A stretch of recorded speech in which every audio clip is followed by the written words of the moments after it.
우리는 이미 하이델베르크 신앙고백서를 여러 번 우리가 또 공부했고 또 설교를 했습니다. 그래서 아마 잘 알고 계실 것입니다. 살아서나 죽어서나 당신의 유일한 위로는 무엇입니까? 살아서나 죽어서나 나는 나의 것이 아니요 몸도 영혼도 나의 신실한 구주 예수 그리스도에게 속한 것입니다. 그래서 우리 언약 백성들의 그 유일한 소망과 위로는 우리가 다른 데서 찾는 것이 아니라 바로 내가 나의 것이 아니라는 것이죠. 살아서나 죽어서나 나는 나의 것이 아니요 누구의 것이라고요? 우리의 신실하신 그리스도의 것이기 때문에 이것이 우리에게 유일한 소망이고 또한 위로라는 것입니다. 우리가 이 위로를 받기 위해서는, 이 위로를 정말 누리기 위해서는 우리가 알아야 되는 것이 있습니다. 그게 바로 2주부터 4주까지 해서 나의 비참함을 아는 것이죠. 내가 얼마나 죄의 노예가 된 자였고, 그리고 내가 얼마나 그 뒤로 말미암아 비참한 사람이라는 것을 깨닫게 하는 것이 바로 하이델베르크 2주에서 4주까지였고, 그것을 내가 알아야만이 진정한 위로를 또한 우리가 누릴 수 있다라는 것이죠. 내가 나의 비참함을, 내가 지금 처해 있는 그 비참함 속에서 내가 있는데도 그것이 비참한 줄을 모르면 어떻게 그 사람에게 참된 위로가 주어질 수 있겠냐 하는 것이죠. 그래서 우리 하이델베르크 일문답에서는 1조째 사람의 제일 우리에게 있어서 살아서나 죽어서나 유일한 위로는 바로 내가 나의 것이 아니라는 것.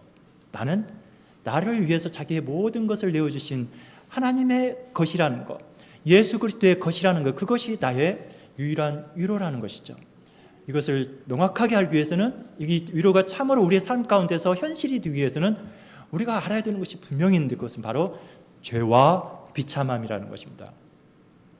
이 죄와 비참함을 우리가 할 때 위로를, 하나님께서 주시는 위로를 우리가 누릴 수 있다라는 것이죠. 그래서 우리가 2주에서 4주까지 이 죄와 비참함을 다루고, 자 4주에서 뭐라고 말씀을 하냐, 무슨 질문을 하냐면 4주 11문에서 그러나 하나님은 또한 자비하지 않으십니까?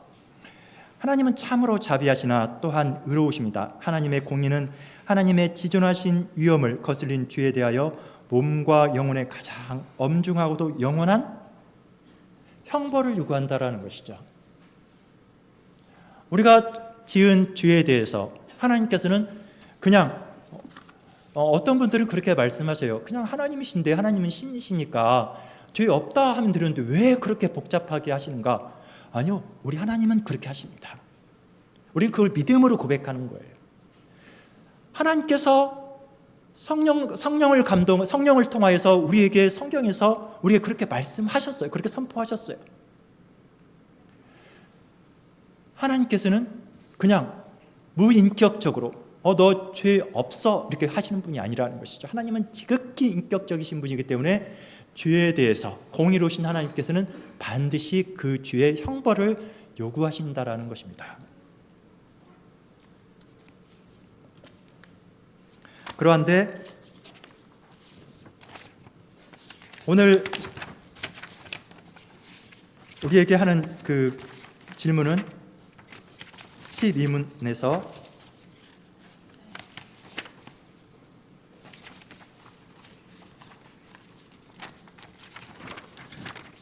하나님의 의로운 심판에 따라 우리는 현세 그리고 영원히 형벌을 받아 마땅한데도 어떻게 우리가 이런 형벌을 면하고 다시 은총을 얻을 수 있겠습니까? 어떻게 그럼 그 형벌을 면할 수 있겠냐라는 것이죠. 방법이 있습니까? 우리에게서 그 방법을 찾을 수 있습니까? 결코 없다라는 것입니다. 결코 없다라는 것. 이게 하나님의 공의입니다. 우리는 죄인이기 때문에 우리 스스로 이 형벌을 면할 수 있는 길이 도무지 찾을 수 없다라는 것입니다. 오히려 우리는 2주째 오문답에서 하는 것처럼 오히려 우리는 하나님을 미워하는 성향을 가진 사람들이에요. 우리는 오히려 하나님을 미워해요. 그래서 로마서에서 말하는 것처럼 우리는 날마다 우리의 죄를 쌓는 사역, 하나님의 형벌을 우리는 날마다 쌓고 살아요. 그래서 인간에게 있어서는 우리에게 있어서는 아무런 소망이 없습니다. 지극히 절망적이라는 것이죠.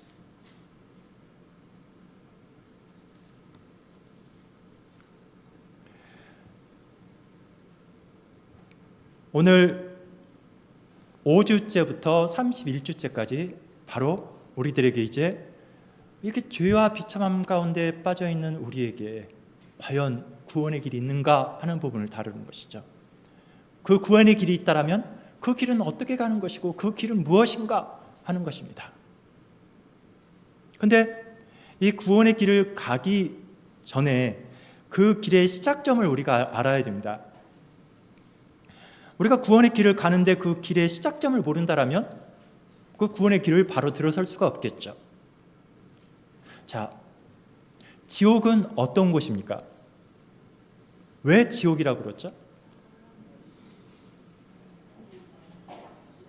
아이들한테 물으면은 그것은 사탄이 귀신이 무서운 그 칼을 들고 또는 휘초리를 들고 매를 들고 막 불을 막 지펴가지고 막 고통을 주며 막 단테에 나오는 막 그러한 장면들을 연상케 정말 지옥이 그런 곳입니까? 그래서 지옥입니까? 물론 그것은 굉장히 고통스러운 곳임에 틀림이 없습니다. 그래서 성경은 그것을 또한 유황불로도 묘사를 합니다.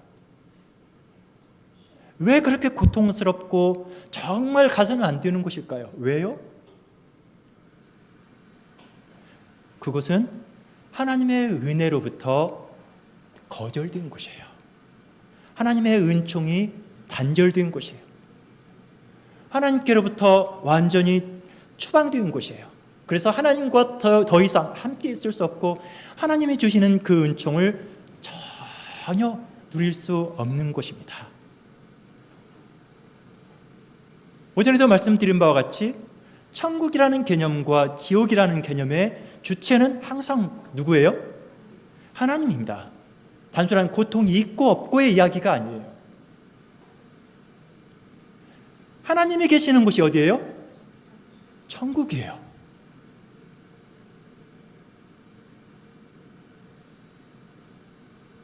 사람들은 하나님이 계시는 곳은 관심이 없어요. 그러면서도 천국은 간다라고 그래요. 그래서 성경은 분명하게 천국이 뭐라고 하냐면 하나님의 나라, 여호와의 나라라고 분명하게 선포한다 이 말이에요. 여호와의 나라를 유대인적인 표현으로 하늘나라, 천국 이렇게 언어를 순화시켜 자기들의 언어로 표현했을 뿐이에요. 여호와의 나라예요. 여호와의 나라. 근데 지옥은 어떤 곳이에요? 지옥은 알아나? 지옥은 사탄이 지키는 곳이야? 아니면 사탄이 지키지 않는 곳이야? 사탄이 지키지 않는 곳이야? 왜?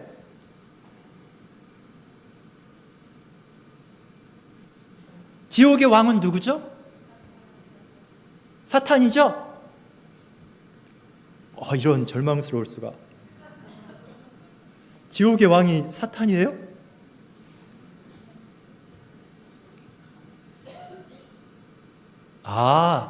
지금 이제 고개를 끄덕거리신 이유를 이제 알겠어요. 제가 이제 이해했어요. 제가 질문에는 항상 또 다른 의도가 있고 성도님들이 생각하는 의도가 또 있죠. 예, 이해했어요. 제가 제 의도로만 생각을 하니까 제가 갑자기 다운됐습니다. 자, 지옥은 결국에 종국에는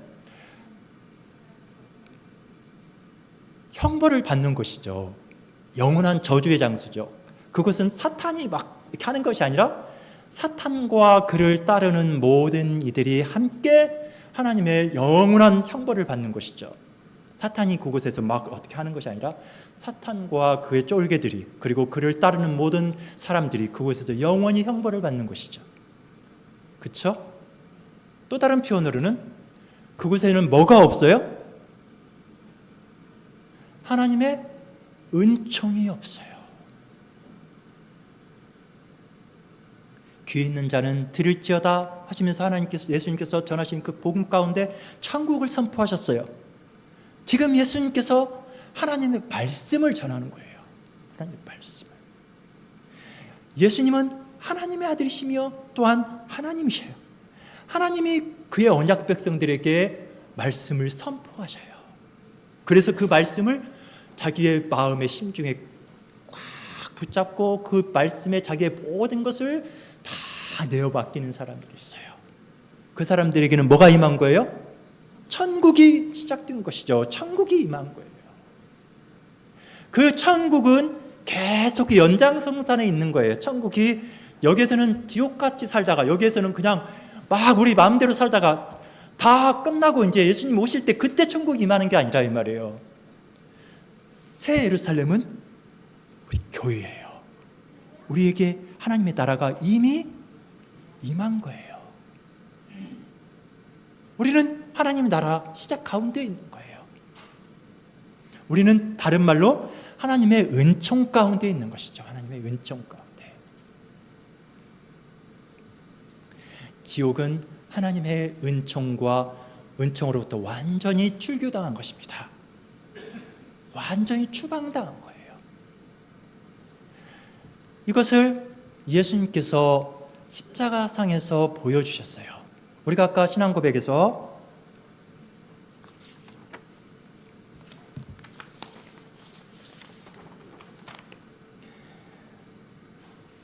본디오 빌라도 아래에서 고난을 받아 십자가에 못 박혀 죽으시고 장사 되시어 어디로 내려가셨다고요? 지옥에 내려가셨다라고 분명하게 우리는 고백했습니다. 그 시간이 언제냐면 예수님께서 십자가상에 달리셨을 때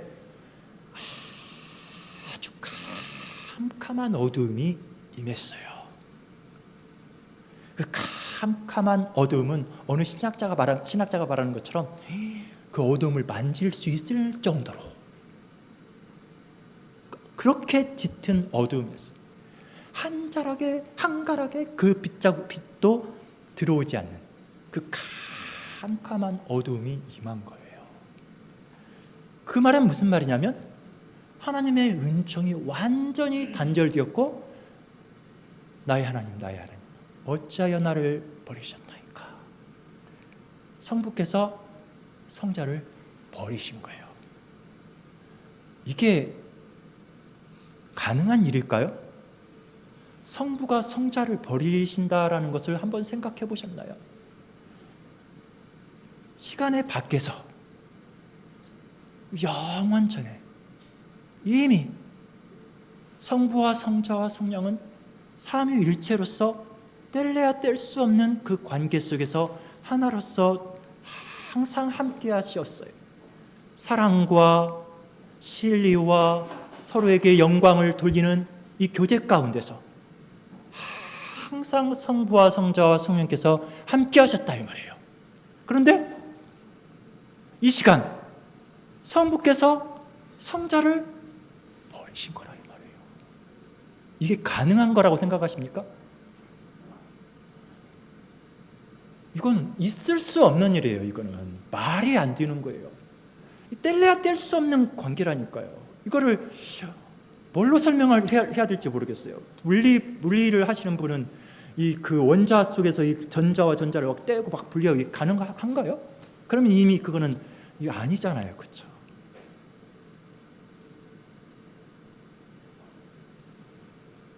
근데 성부께서 성자를 버리셨다라는 겁니다. 이거는 어마어마한 충격이었고 또한 고통이었습니다. 누구에게요? 서로에게. 성부는 사랑하는 성자를 버리셔야 되는 고통과 성자는 성부의 마음을 알기 때문에 그 아버지의 그 고통과 쓰라림을 이미 자기가 다 받고 계시는 거예요. 그렇게 성자께서 성부로부터 거절을 당하신 거예요. 우리 그 서로 가까운 친구로부터 거절당하면 굉장히 속상하잖아요, 그렇죠? 우리 이제 중고등학생들 같은 경우는 특히나 이게 더 심하잖아요. 우리 좀 성인이 되면 이런 거에서부터 좀 자유로울 수 있는데, 근데 우리가 어리면 어릴수록 친구가 가장 중요하잖아요, 그렇죠? 근데 친구로부터 뭐 어차피 부모는 나를 아무리 거절해도 어차피 우리 엄마 아빠니까. 근데 친구는 이제 막 나를 거절하면 모든 것이 끝나버린 것 같죠. 하물며 성부와 성자의 관계에서 버리고 버림당하는, 거절당하는 이 고통은 어마어마한 것입니다. 예수님께서 지옥에 버림받으신 거예요. 이걸 우리는 믿음으로 고백하는 거예요. 그 3시간 동안 그 칠흑 같은 어둠이, 우리는 또한 바로 거기에서 출발하는 것입니다. 우리는 이 지옥에서 우리를 건져낼 수 있는 사람이 아무것도 무엇도 없습니다. 오늘 5주부터 31주까지는 그것을 제안하는 거예요. 구원의 길을 우리들에게 이야기하는 거예요. 그래서 우리가 이 길을 간다라면 이 길에 목적지가 있겠죠, 그렇죠? 목적지는 어디일까요? 결국에 이 땅에서 잘 될 거야, 그것입니까? 우리가 가는 이 구원의 길은 결국에 세상이 부러워하는 그 자리에 우리가 우뚝 서게 될 거야, 그것입니까? 하나님입니다. 이걸 놓치시면 안 돼요. 자꾸 다른 데다가 지옥은 고통스러운 곳이야, 그곳은 슬픔과 영원한 지옥불, 그 고통만 있을 것이야, 그럼 천국은 그런 것이 다 없어지고 이제 내가 자유롭게 내가 마음껏 누릴 수 있는 것이야, 그런 게 아니라 이 말이에요. 거기에는 하나님이 계시느냐, 하나님의 은총을 우리가 누릴 수 있느냐, 하나님의 은총을 우리가 거절당하는 건가, 이것이 가장 중요해요. 그래서 우리가 가는 구원의 길의 목적지는 무엇이냐? 그것은 바로 하나님과 화목하는 길입니다. 하나님과 화목하는 길. 시내산에서 출애굽기에서 보면은 시내산에 하나님의 임재를 상징하는 막 그 천둥, 번개, 불, 막 그래, 그곳에는 아무도 올라오지 못하게 하죠. 그렇죠? 모세만이 유일하게 허락을 받았어요. 근데 거기에서 좀 보면은, 나중에 보면은 청년들이, 거기에 구별된 자들이 하나님 앞에 나아가요. 그리고 그들이 거기에서 뭐 하냐면 하나님과 함께 그 앞에, 하나님 앞에서 식사를 했다라는 표현이 나와요. 식사가 뭐죠? 유대인에게서 식사의 개념은 바로 화목한다라는 거예요. 우리에게 평화가 있다라는 거예요. 평화가 있다라는 거예요. 하나님께서는 스스로 그 길을 열어주시는 거예요. 이 화목의 길, 이 구원의 길을 우리들에게 열어주시는 거예요. 하나님과 화목하게 하고 우리는 더 이상 이제 우리들의 죄로 말미암아 죽지 않을 수 있는 그 구원의 길을 우리에게 주시는 거라, 이 말이죠.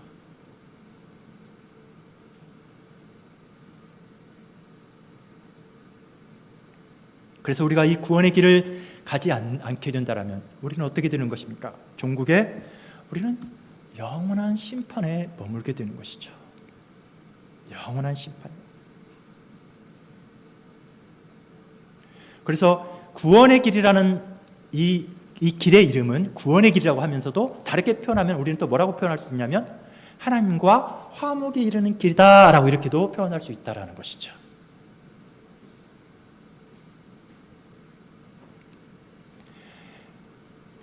오늘 본문에서도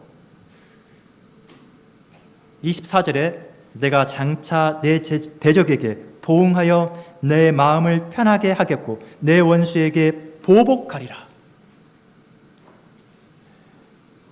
이 보면은 이사야서 1장에서 보면은 한탄스러워요. 한탄스러워요.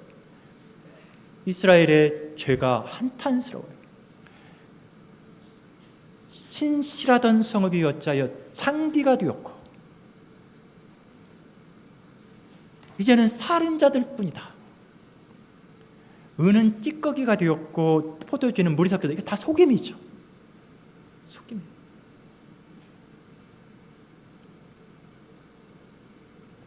정의로운 게 하나도 없어요. 즉 여기에 지금 나와 있는 것들은 전부 다 십계명 하나하나를 다 깨뜨리는 거예요.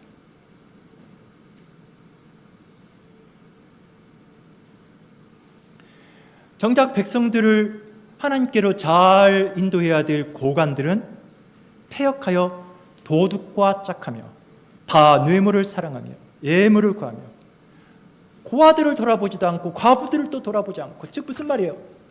전부 다 육체의 정욕과 안목의 정욕과 이세의 자랑에 눈이 멀어서 물론 하나님을 버리지는 않았다라고 자부하죠. 그들의 종교 행위는 아주 누구보다도 열심히죠. 열심히 제사를 드려요. 그러나 그들 속에는 또 뭣도 있어요? 탐욕도 가득하더라 이 말이죠.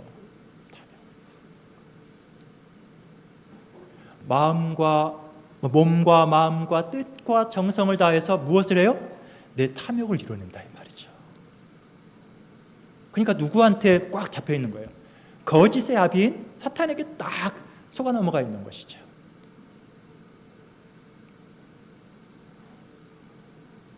이게 바로 이스라엘의 모습이었고 바로 저와 우리 성도님들의 모습이었다 이 말입니다. 아주 절망적입니다.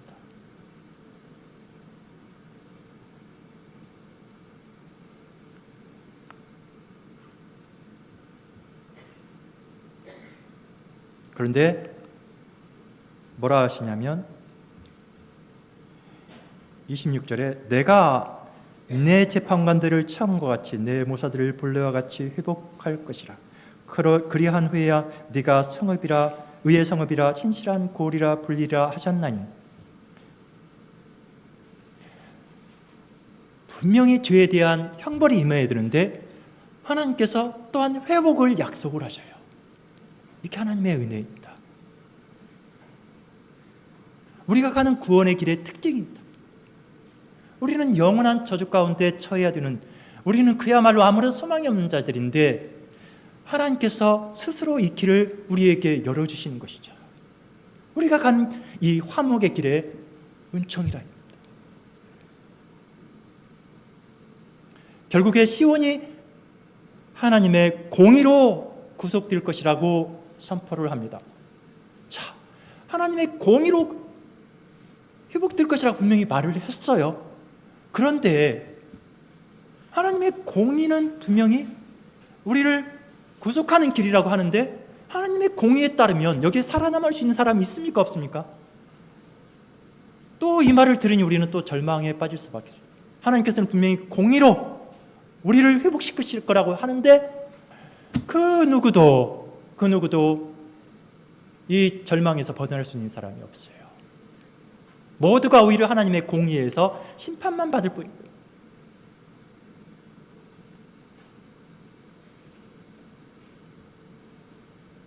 분명히 이 공의야말로 우리가 이 구속의 길을 갈 수 있는 방편임에는 틀림이 없습니다.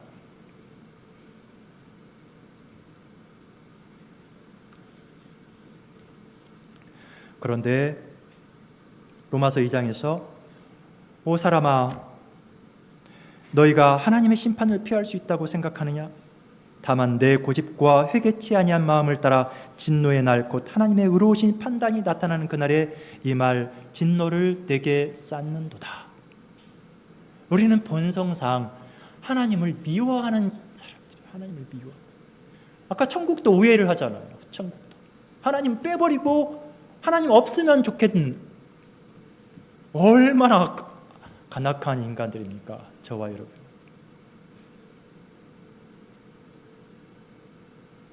바벨탑을 쌓는 사람들과 같은 것이죠. 자, 이제 하나님이 꼭 하나님 필요 없어. 우리끼리 그냥 잘 살아보자. 우리가 서로 이렇게 협력해서 뜻을 모아서 우리 서로 사이좋게 잘 살아보자. 그게 세상이 하는 방법이 아닙니까? 거기에는 하나님이 필요 없어. 우리의 현실의 모든 순간순간에 과연 우리는 하나님과 함께하냐 이 말이죠. 우리 가운데 성령께서 계속 말씀하시냐 이 말이죠. 그 성령의 말씀에 여러분의 모든 사사건건의 삶을 내어 맡기냐 이 말이죠.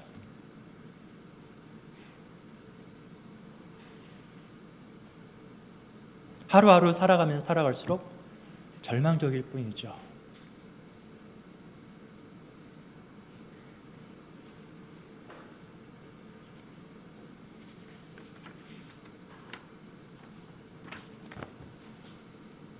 제12문에서 하나님의 의로운 심판에 따라 우리는 현세에서 그리고 영원히 형벌을 받아 마땅한데도 어떻게 우리가 이런 형벌을 면하고 다시 은총을 입을 수 있겠습니까? 또 하나님은 그의 공의에 만족을 요구하십니다. 이 하나님의 공의를 만족시킬 수 없는 사람은 이 구원의 길을 갈 수 있습니까? 없습니까? 없어요. 그러면 누가 만족할 수 있습니까? 무엇으로 만족해야 할 수 있습니까? 이를 위해서 구약에서 이스라엘 백성들은 어떻게 했죠? 뒤를 치우면은 항상 하나님 앞에 제물을 가지고 와서 그 제물을 바쳤어요. 아침에도 저녁에도 온 이스라엘 백성들이 다 모여서 시시때때로 그들은 제물을 갖다 바쳤어요. 그만큼 죄를 많이 지었기 때문에 이것은 그들에게 있어서 그냥 매일의 일상과 같아요. 이것을 할 수 있는 공간이 어디였죠? 성전이었어요. 성전에서 그들은 날마다 이것을 했다 이 말이죠. 참 그냥 사는 날마다 아침 저녁으로 그들은 매 그것을 했으니 그 말은 무슨 말이에요? 정말 죄인들이라는 것이죠. 그 죄가 많고도 많다라는 말이죠. 쉬지 않고 죄를 짓는다 말이죠. 근데 재물은 맥없이 아무런 잘못 없는데도 계속해서, 그것도 좀 흠 있는 양이나 그런 가축대가 아니라 아무런 흠도 없는 깨끗한 재물이 그 가축대가 나를 위해서 대신 죽임을 당한다 이 말이죠. 그러면 하나님께서 나의 죄를 이제 영구히 사하십니까? 아니죠. 그 죄의 형벌이 잠시 유책될 뿐이에요. 잠깐 미뤄질 뿐. 그것이 사라지지 않아요. 오히려 우리는 날마다 우리의 죄를 쌓아가고 있는 사람들이기 때문에 우리는 아주 비참한 자들입니다.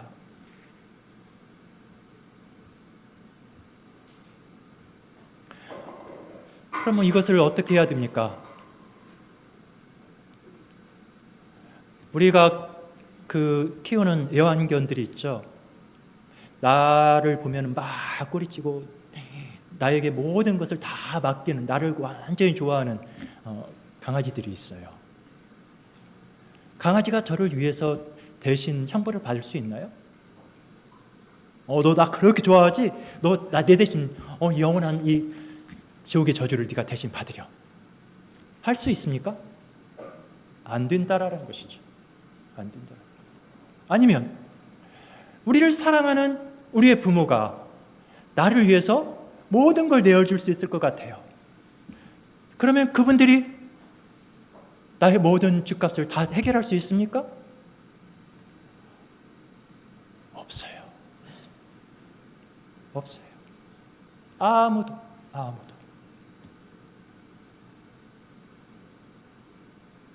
절망 가운데밖에 우리는 있을 수가 없는 것이죠.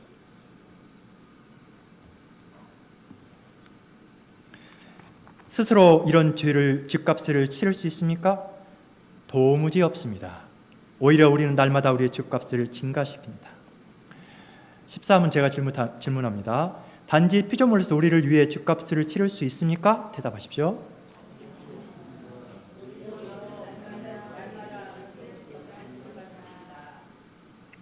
제가 14문 질문했습니다. 단지 피조물로서 우리를 위해 죗값을 치를 수 있습니까?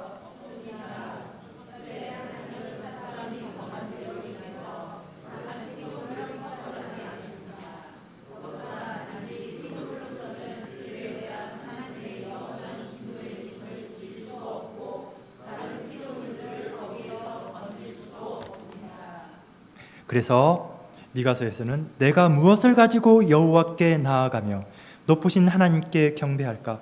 내가 번제물 1년 된 송아지를 가지고 그 앞에 나아갈까? 여호와께서 천천의 수양이나 만만의 강수 같은 기름을 기뻐하실까? 내 허물을 위하여 내 맏아들을, 내 영혼의 죄를 인하여 내 몸에 열매를 드릴까? 사람아, 주께서 선한 것이 무엇임을 내게 보이셨나니 여호와께서 내게 구하시는 것이 오직 공의를 행하며 인자를 사랑하며 겸손히 내 하나님과 함께 행하는 것이 아니냐? 우리가 전적으로 하나님을 사랑하면 가능합니다. 우리가 전적으로 하나님을 사랑할 수 있다면, 우리의 몸과 마음과 뜻과 정성을 다해서 우리가 하나님을 사랑할 수 있다면 이 구원의 길을 갈 수 있겠죠. 그러나 분명히 성경은 그렇게 말하지 않습니다. 우리는 날마다 뒤를 쌓는 자리를, 오히려 우리를 지적할 뿐입니다. 어떤 피조물도, 나의 그 어떤 공로도, 아무것도 이 길을 가게 할 수 있는 대상이 없습니다.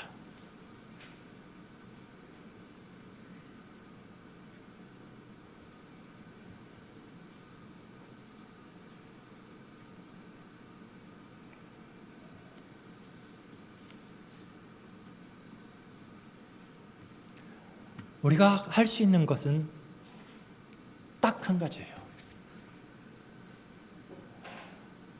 뭘까요?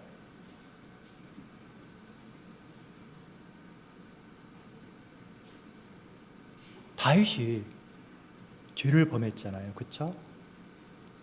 그가 우리아의 아내 바세바를 범하고 나단 선지자가 그에게 와서 하나님의 말씀을 강력하게 선포를 하죠.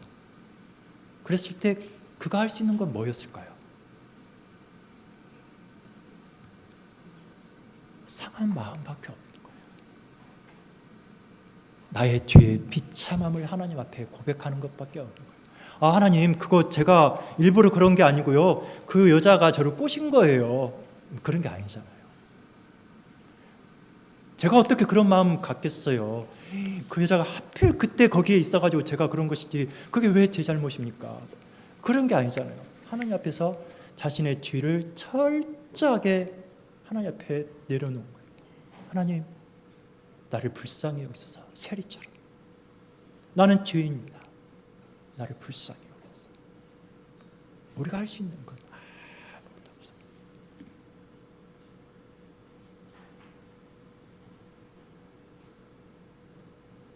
그래서 겸손한 마음과 파산된 마음과 통회하는 심령만이 여지가 있을 뿐이에요.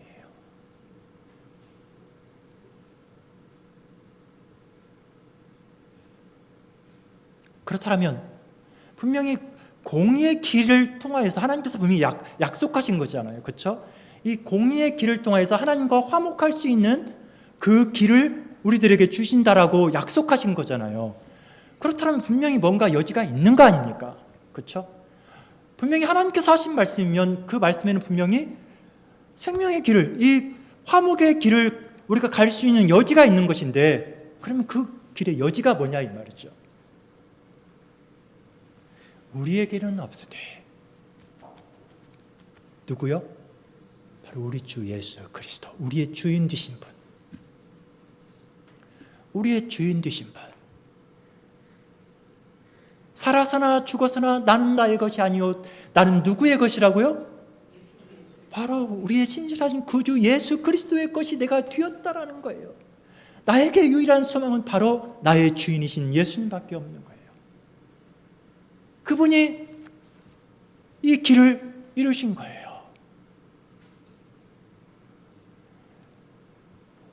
하나님께서 요구하시는 그 공의가 예수님께서 이 땅에 그 마리아의 뱃속에 잉태되어 울며, 분명히 예수님도 태어나실 때는 울었겠죠. 그렇죠? 그렇죠? 예수님은 분명히 하나님이시죠. 그러나 분명히 인간의 그 본성을, 인간의 그 체질을 가지고 태어나셨기 때문에 예수님께서 하시는 하나하나, 태어나시면서부터 잉태되어 태어나시고, 그리고 걸으시고 숨을 쉬시고, 이 모든 것 하나하나가 누구를 위한 것일까요? 바로 저와 성도 성도님들을, 사랑하는 그리스도의 휘종 여러분들을 위해서 예수님께서 하나하나 다 우리를 위해서 하신 거예요. 바로 그러함으로 하나님의 공의를 만족시키시기 위해서, 그러함으로 우리가 이 구원의 길을 갈 수 있도록 하기 위해서 예수님께서 하나에서 열까지, 끝까지 전부 다 우리를 위해서 하셨다 이 말이에요. 아까 제가 오전에 말씀을 드렸죠. 하나님께서 우리들에게 마음을 다하고 목숨을 다하고 뜻을 다하여 주 너의 하나님을 사랑하라 라고 하셨다라고 할 때에, 하나님이 너희를 사랑하신 것 같이 너희도 사랑하라고 했잖아요. 그 말은 무슨 말이냐면 하나님이 우리를 그렇게 사랑하신다 이 말이에요. 자신의 모든 것을 내어주실 정도로, 자기의 사랑하는 아들 독생자 예수 그리스도를 우리에게 내어주실 정도로 우리를 사랑하신다 이 말이죠. 그것이 우리를 하나님의 길을, 이 생명의 길을, 하나님과 화목할 수 있는 이 길을, 이 자비의 길을, 이 공의의 길을 가게 하신 것이죠.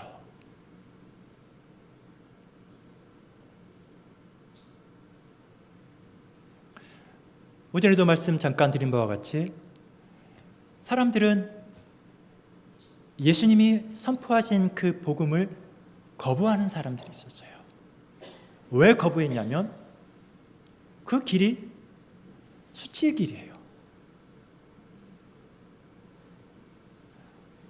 드러나는 현상적으로 봤을 때 막 죽은 자가 살아나기도 하고 물고기 2마리와 떡 5덩어리로 5천여 명을 먹이고 막 놀라운 일, 쇼킹한 일들도 있었지만 이거 보니까 뭐지? 결국에 주인들하고 함께 식사하고 환자들하고 함께 놀아나고 결국에는 그러더니 결국에는 죄인 중에 아주 최고의 죄인으로 여김받아가지고 결국에는 저 십자가에 매달렸네. 아무나 함부로 가면 안 되는 저 십자가를 지금 십자가에 달려가지고 저 모양을 당하고 있네. 그러니까 사람들이 다 지나다니면서, 또는 그 병사들조차도 하는 말이 야, 네가 그 십자가에서 좀 내려와 봐라. 야, 쪽팔리게 왜 그 십자가에 있냐. 그 십자가에서 내려와야 우리가 기대하는 이 소망이 있고 그런 것이지. 도대체 그 십자가에서 왜 매달려 있냐. 네가 그 십자가에서 내려오면 이라고 하면서 그 십자가를 거부를 했어요. 그런데 예수님께서는 뭐라고 하시죠? 자, 부자 청년이 왔을 때, 부자 청년은 정말 잘 나가는 사람이었잖아요. 그렇죠? 이 부자 청년은 그 관료는, 그는 정말로 젊고 똑똑하고 돈이 많고 또 높은 직책에 있는, 모든 사람들로부터 추앙받는 그러한 아주 윤리적인 사람이었어요. 얼마나 사람들이 부러워할 수 있는 위치에 있는 사람입니까? 모든 것을 다 가지고 있는 사람입니다. 명예까지도 가지고 있어요. 그 덕도 인정을 받아요. 그가 예수님께 나와서 어떻게 하면 내가 영생을 얻으리까? 즉 다르게 표현하면 이 생명, 이 구원의 길을 갈 수 있습니까? 어떻게 하면 하나님과 화목하는 이 길을 갈 수 있습니까? 라고 했을 때, 네가 가진 그 모든 것을 팔아서 가난한 자들에게 나누어줘라. 그리고 와서 나를 따르라. 따를 때 어떻게 따르라고요? 나의 십자가를 지고 따르라. 예수님의 요구는 십자가. 그런데 사람들은 십자가를 싫어해요. 조롱받는 것을, 이 조롱을 싫어한다 이 말이죠. 예수님께서는 스스로 우리를 위해서 대신 조롱을 다 받으셨어요. 이미 이 칠흑 같은 어두움의 이 지옥에 하나님의 은총의 거절을 당하시고, 사람들로부터 이미 온갖 조롱을 다 당하시고, 우리를 이 화목의 길로 우리를 인도하신다 이 말이죠. 우리에게 있어서 소망은 그 어떤 것도 없습니다. 오직 누구요? 예수 그리스도만이 우리에게 유일한 대답입니다. 그분만이 우리를 위해서 이 공의의 길을 열어놓으시고 스스로 이 하나님이 요구하시는 이 공의를 다 만족시키셨다 이 말이죠.